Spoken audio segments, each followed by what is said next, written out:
the calmness about the country. 其他众多的判决证明 This case is already directly, there are already directly evidence about 但是我们政府呢，却以新事实、新证据的出现，只有5年的限制。如果你超过这个5年的再审期限， the government said that there's only 5 years limited. 那这个非常严重的剥 After 夺了 5人民的 years, 救济权利，也就是刚刚提到的公正公 we 约 cannot go on the court to 第2条，确保任 take 何 our 人 own 所 justice. 享有公约确认之权利或者是自由，如果遭到这个国家的侵害的话，那都可以有效的获得救济，那这个就完全的被剥夺。 According to 那 governance, 第3个点提出的是， when people is violated by the human rights, 行政法院对于再 we 审 can 免 have 免 the 期限的这个不 rights 当 to 设定 relief. 造成 However, 了 in this 众多 situation, 冤 we don't 案 have. 救济无门，所以我们也提出说，应该要立即的促成这个2代促进转型正义的委员会来 The 为 third 这些 one, 所有的案件 we 平反， suggest 因为今天 the second 我们的 version 法 of the 律 transitional 它是很有 justice 修啊， should 它 be 是这么烂 implemented. 一条，没有办法为人民有得到一个有效的救济，那我们只好专案性的要求政府以这个促转会来好好的为所 The 有 government 受到连续 officials 的 is 这个案 not 件做出 dealing with the 平反。 problem. 那第 Therefore, 4 we 点 can 呢，提到 only 是 ask for the 太极门案既然 transitional 为宗教信 organization 仰自由迫害的案件， to 且 solve this 众多 problem. 的判决跟证据都证明了国税局还有行政执行署据以强行 All 拍 the 卖是依 evidence 据或 already 错误， admitted 应该要依照 the 公证 Tai 约 Ji Men 第 case 18条的 is 保障来落实 not a 信 crime 仰自由 school, 之转型 and 正义， also all 并 the 且恢 courts 复太极 is 门师徒的名誉。 Tai Ji Men's 最后 win. 最后最重要就是要归还太极门修行圣 And in 地， the Supreme 以 Court's 及赔偿 outcome, 所有 it 的损 suggests 失， that 这样子才是真正的 the 落实了转型 administrative 正义，而不是我们的蔡英文总统 and 啊，从 all the 上任以 officials 来 should 不断的 turn 在高喊 reputation 说， to the Tai Ji Men dizi 就 and 是 Tai Ji Men 要把 shifu. 转型正义当成是自己的一个施 I 政 call 目 for the 标一个 president's side. 政绩，可是却 You 持 cannot 续的 just 不 call 容 for 许这么多的一个冤罪转 transitional 案，还 justice 是 but do 持续 nothing. 的在还是持续的无法得到一个伸张。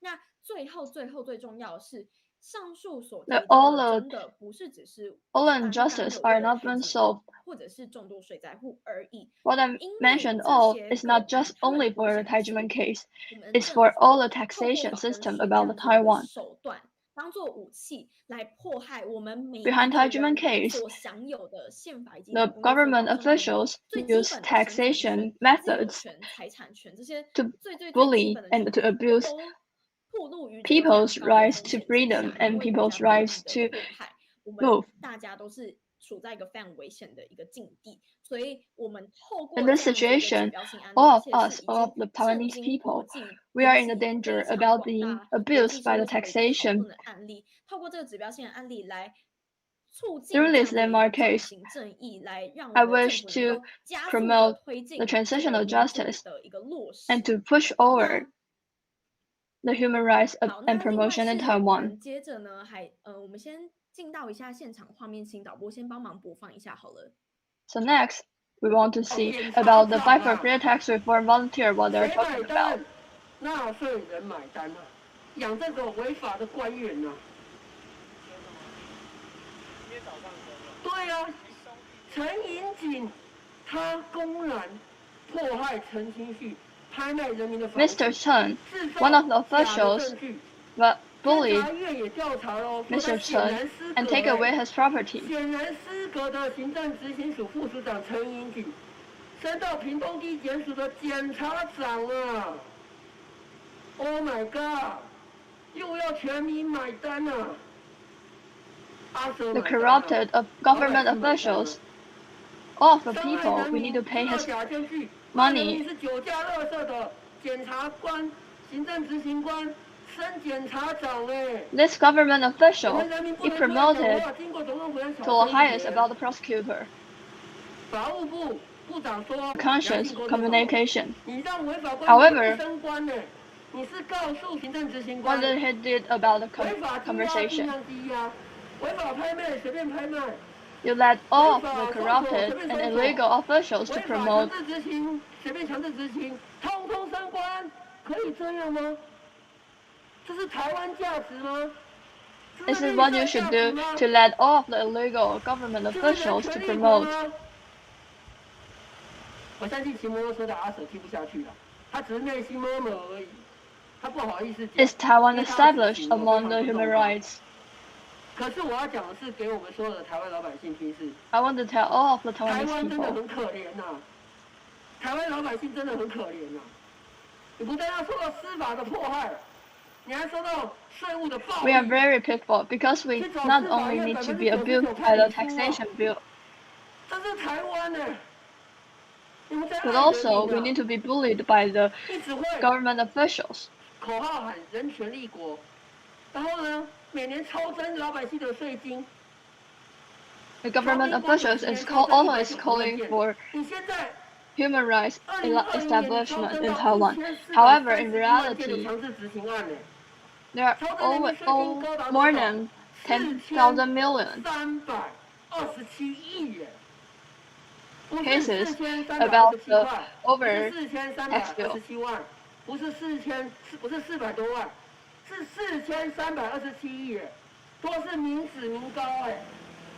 All of the money is the money from people.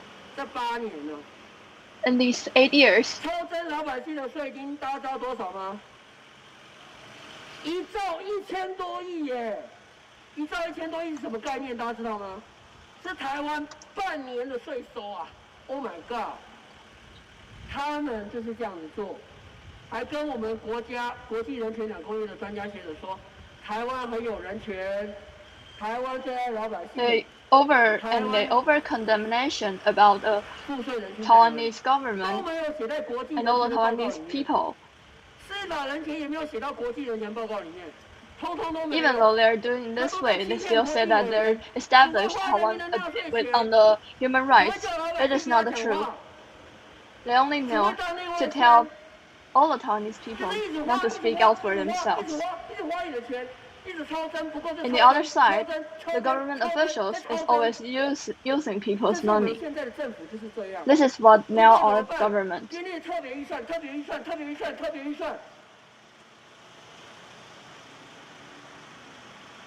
When they don't have enough money,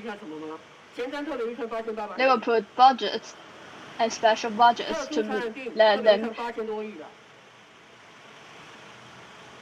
纾困特别方案多少亿？快3000 In 多 the 亿。 law of infectious disease, 光这几个加起来就多少了？快 they 2 also 兆哎 put a lot of budgets.！Oh my god！ 这是我们的政府，只会花钱。 I cannot believe this is our government. 特别预算，超征100亿不算，他觉得不过瘾。 The exact commendation is really 人 high. 民不讲话，超征1000亿，人民不讲话，超征4000亿。 人民还不讲话吗？人民还不讲话吗？他不是超征400块，各位好老百姓。 It is impossible if the government has so many 400 billion of excess condemnation and people didn't say about anything. It is impossible.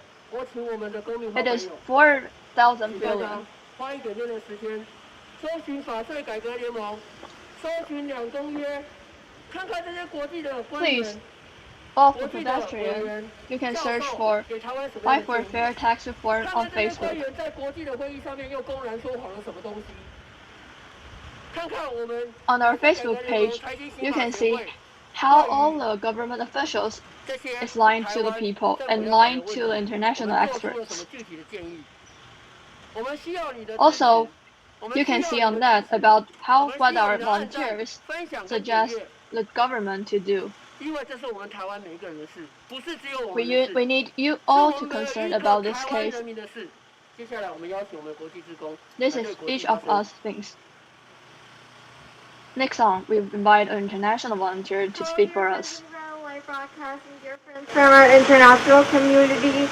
As we mentioned today, the two Commonwealth Committee will send out concluding observation report to see if what our country should improve. And since 2009, Taiwan has implemented the two covenants as a basic law, as the law basis of Taiwan. And now it's been 12 years. And at the first year, the committee, when the two covenants committee, the reviewers came to Taiwan in 2013, the committee requested the government to make a comprehensive report review of the law to strengthen the implementation of the two covenants. However, the current law in the system still violates people's rights. For example, the administrative limitation law has a 5-year limit on the people's injustice that are obviously owed. 他们也都两度的来台做一个审查。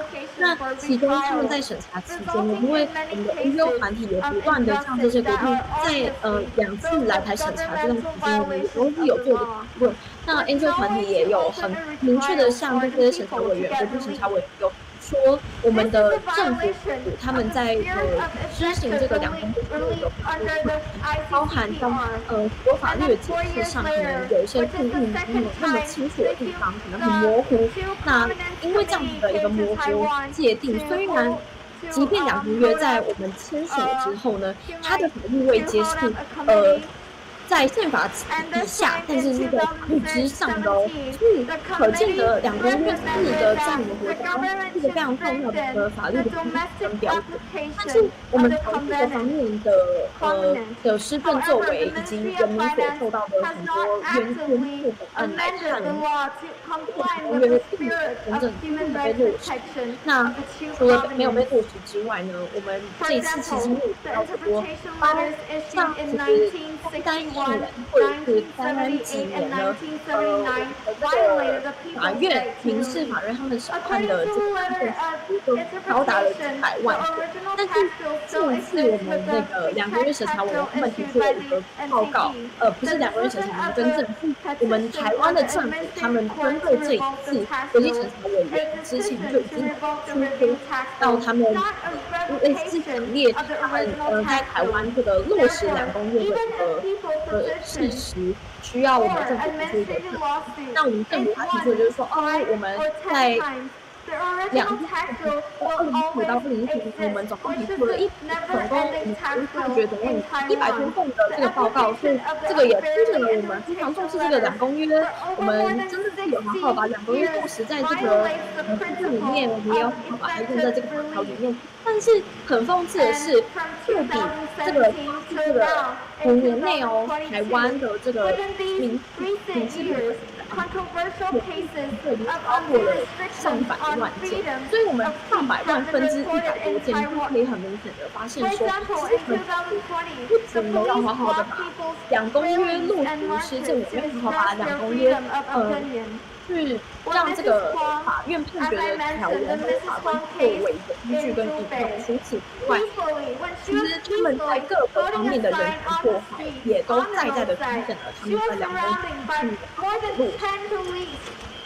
Officers arrested as an active offender without being told the name of the crime.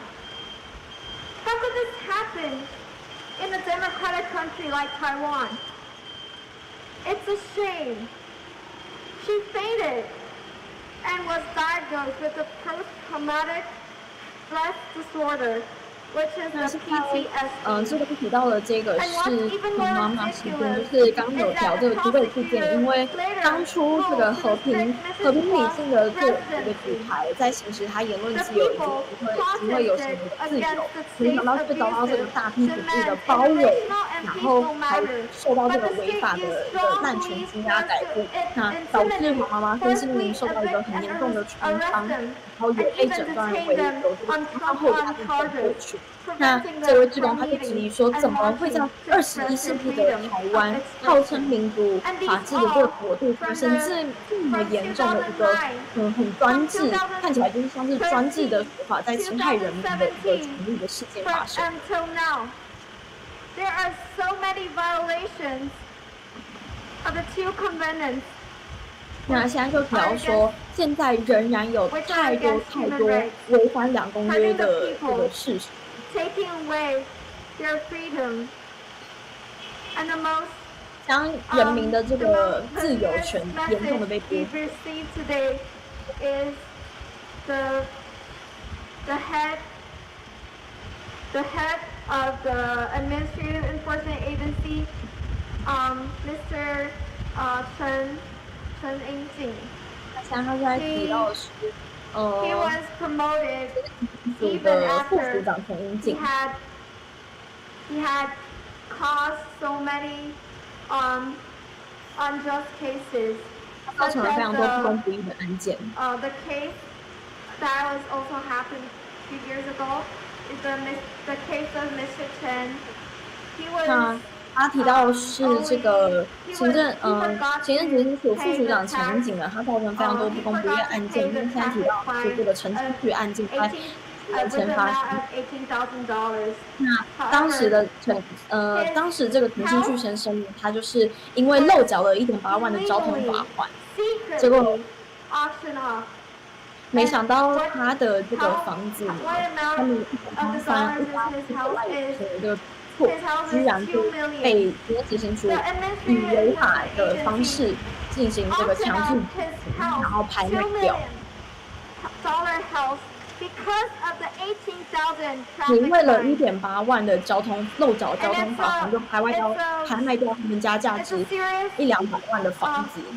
It's a serious obey against the law.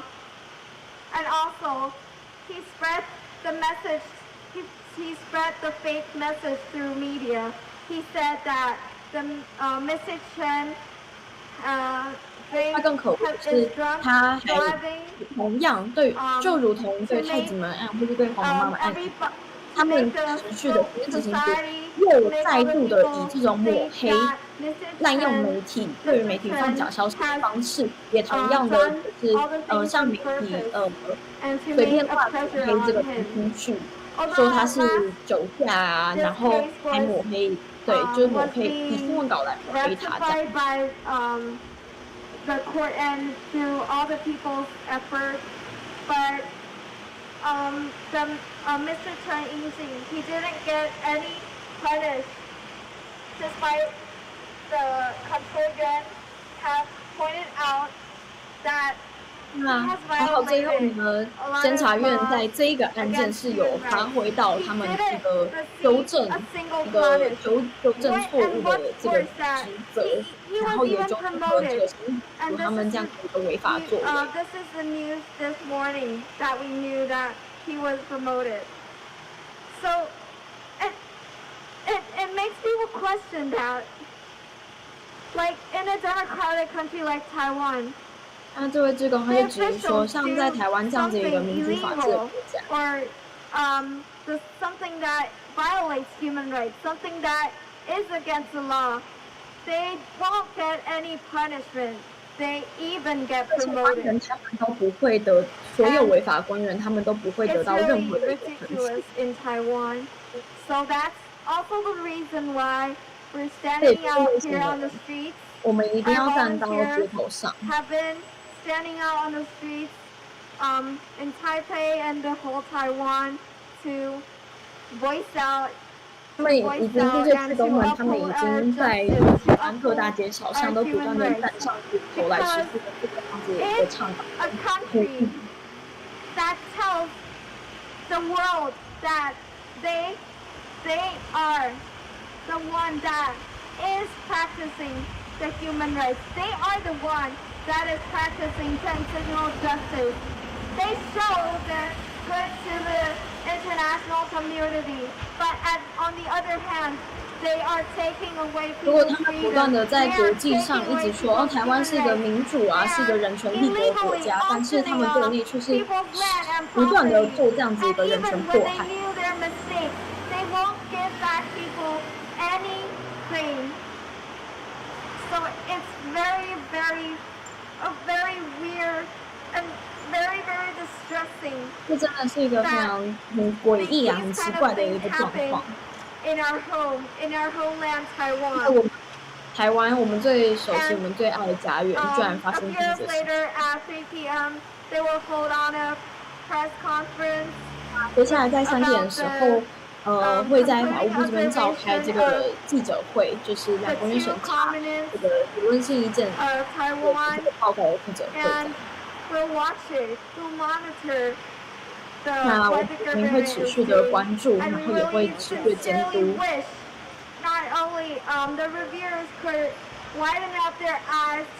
那我们是衷心的希望这些国际审查委员他们能够睁大双眼，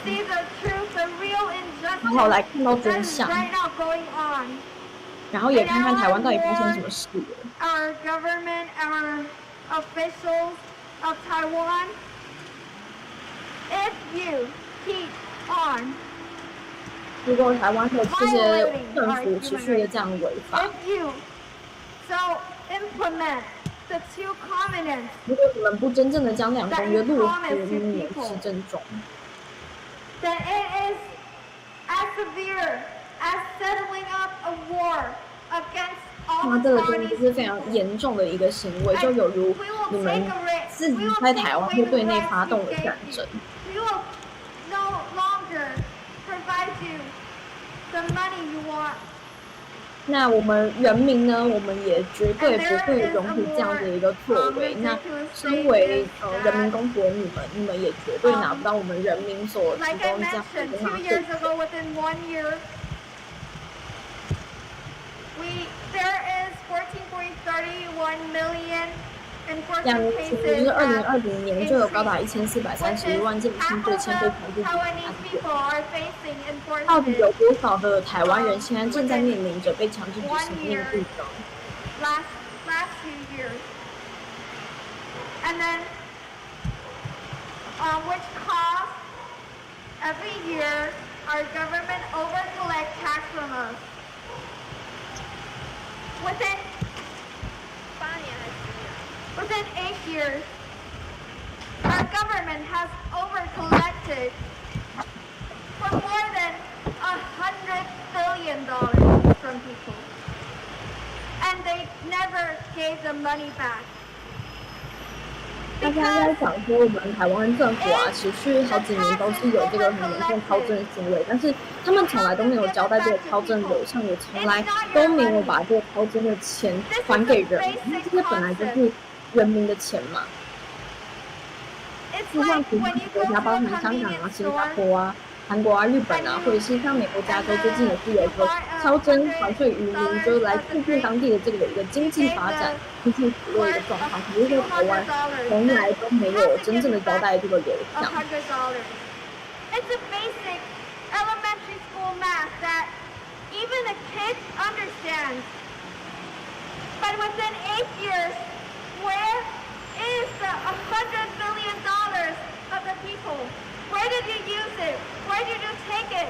我们现在就是在讲说，这个连小学生算数都知道的一个问题，怎么我们的官员会不清楚呢？那这些超征流向、超征的钱到底去了哪里，用到哪里了？应该要跟人们交代清楚。 We asked the Human Rights Commissioner. We asked the Control Yuan. We asked the Judicial Yuan to do your duties. And at last, again, we ask our government, our President, Mrs. Tai, to implement the two covenants. Practical. 我们这边也是有不断要求说，要他们真的好好把这个两公约持续的做一个落实，这样。 That you have promised to people for years since you've been 你们已经承诺了人民非常多年了， Please do it, please. 你们一定要好好的落实，拜托你 Any 们。dear friends in front of live broadcast, if you like this video, if you care about the issue of human rights or the issue of the two covenants, you could share it to on your social media, or you could click the like 但 button 就是 below 在 or 说， comment 希望所有 below 在这 to 个直 give 播 us 前的 your 观众朋 support. 友们， Thank 如果你 you. 们喜欢我们的影片，请留言分享，然后把这样的一个线上的台湾好朋友以及我们直播前的观众，大家好。让更多人了解。那真的是非常辛苦这些持续在街头努力的我们法税改革联盟，还有平反119行动联盟的志工。那我们刚刚有继续，我们先继续回到棚内讨论刚刚这个话题。那我们刚刚有提到说，这个太极门这种重大人权的这个指标性 We mentioned before 20 minutes before we mentioned about Tai Ji Men case. 审查会议期间，也明白的让我们的国际审查委员真正了解到说，它是一个非常严重的重大信仰自由的一个迫害案件嘛。那我们也请导播秀一下，在审查会议期间呢，我们在最后也举上了这个字牌，